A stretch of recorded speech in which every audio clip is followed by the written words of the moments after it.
The people who wrote our Constitution, the Bill of Rights, the so-called Founding Fathers, knew in the early days when the British were running this country that if you offended a British official, or what they call offending the king, they threw you in jail for speaking your mind.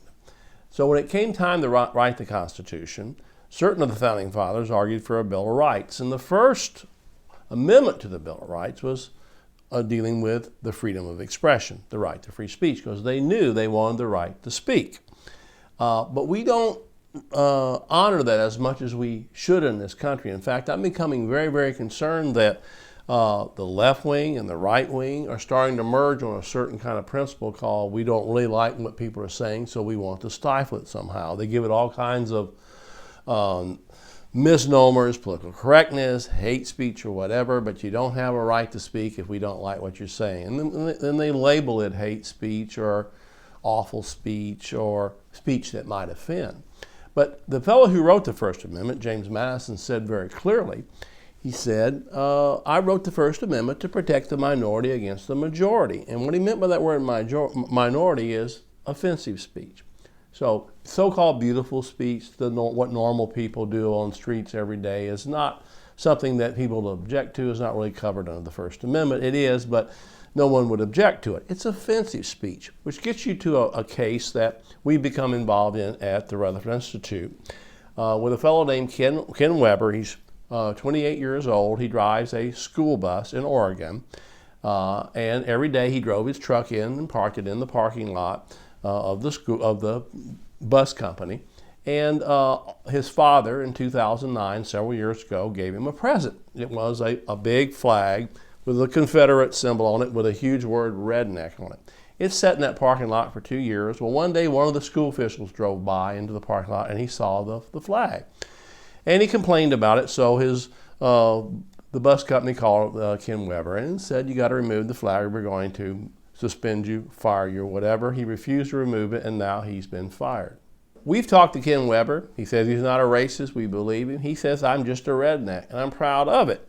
And what we have here is a group of people, which I would say has become sort of the outcast class among various groups. They don't like them. They find their speech offensive. I particularly don't have a Confederate flag and wouldn't have a Confederate flag. I don't agree with the symbol. But people that do have a right to do that. So we're standing up for this man's right. The key thing I see happening in America, and which we really guard against, is this sort of monolithic mindset that we have to all agree on something or we cast it out. It's not protected under our Bill of Rights or free speech. What the First Amendment stands for, and it's a beautiful principle, and that's diversity. We want differing opinions in our public schools, in our public life. We want to debate issues. We want people to be able to vent when we want them to vent. We don't want to drive them underground. We want them up top where we can see them. As long as they don't advocate violence or perpetrate acts of violence, their speech, in my opinion, is protected. The Supreme Court just came down with a very important ruling in the Westboro Baptist Church case. And that's a group of people that has very offensive speech.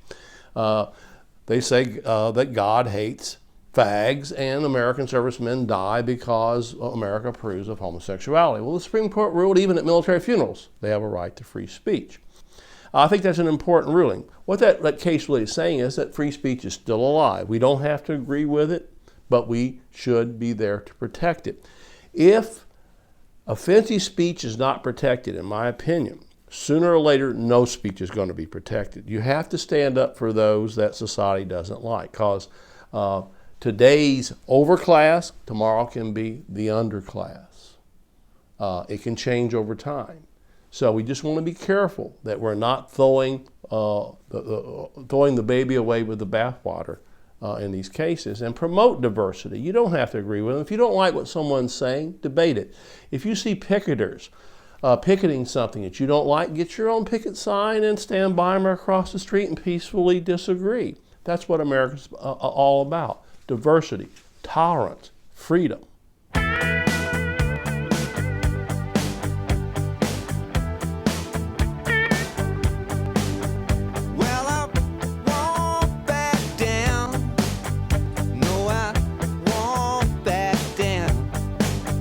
You 'cause